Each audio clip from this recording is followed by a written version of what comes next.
Chapter 29, Spider Girl. Teresa's father left for work early in the morning before the sun was up. After he was gone, Teresa leaped out of bed to load her backpack with supplies from his hurricane kit. Her father put more thought into his hurricane kit than most people put into furnishing their house. His kit was actually 3 large plastic bins filled with everything they could possibly need if their windows were blown in, their power went out, or their plumbing stopped working. She had teased him for his over-preparedness for years, but Teresa was grateful for it today, because that summer morning she and John were going to attempt a break-in. She packed her backpack with a flashlight, duct tape, 10 feet of rope, a canteen of water, vegan snack bars, and the first aid kit.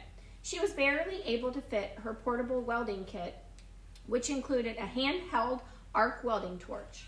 She snapped on her bicycle helmet and pair of goggles and was soon driving Bonnie to John's house. There was only one way to go, and that was up Folly Road, which was busy with morning traffic.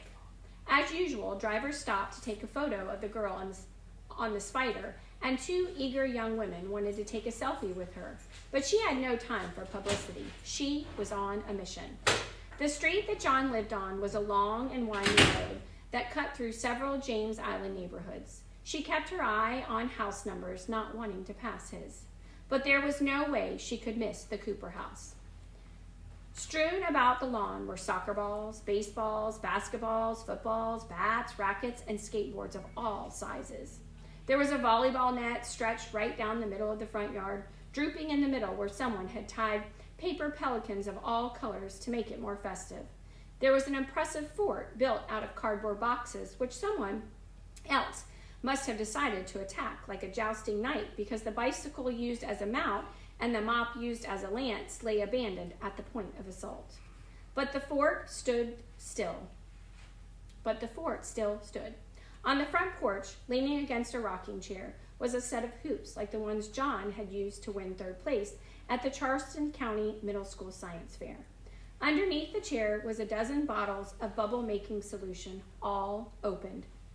She drove her Spider up their driveway, and the tips of the legs on the asphalt tapped. Clickety-clack, click, click, clickety-clack, click, click. The curtains of all the windows in the house flew open immediately. All 7 of John's brothers and sisters peered out, grinning and laughing, when they saw that it was the famous Spider Girl. A second later, they were out at the front door. Bobby Jr., Charlie Ann, Rhett, Brett, Florence, Jackson, and Joey crowded around Teresa and her Spider. They all had questions. Can it climb walls? Can it jump? How fast can it go? Can I drive it? Can it go completely underwater? Can I fire one of those hooks? What's its name? Teresa answered as fast as she could. No, not yet. 12 miles an hour. Maybe later. I highly doubt it. I don't want to hurt anyone. Bonnie. Teresa was anxious to begin their mission, but she had to admit she liked this sudden outpouring of attention. What must it be like to live with 7 other kids? There will always be someone around to help you build robots, play games, and talk about new scientific facts you've just learned.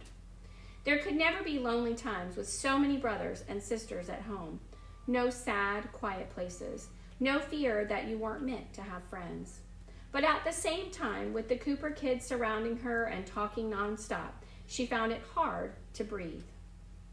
Rhett and Brett kept asking if they could drive the Spider just one time around the house, and Florence wanted to see Teresa's welding kit, and the others wouldn't stop touching Bonnie. But then, finally, John kicked open the front door. John was armed to the teeth. He wore a camouflage army vest with its many pockets filled with bottles of bubble solution for his quadruple bubble cone. He had on a World War II helmet that looked really cool and seemed to be the real deal because it had a genuine leather chin strap. He also wore a pair of purple cowboy boots, which his sister Charlie Ann took note of immediately. "John, those are my boots." "I need to borrow them," John said, brushing quickly by his sister and all the other siblings, and then hopping onto the Spider next to Teresa. "John!" Charlie Ann screamed. "We gotta go. We're on a mission. Hit it, Spider Girl."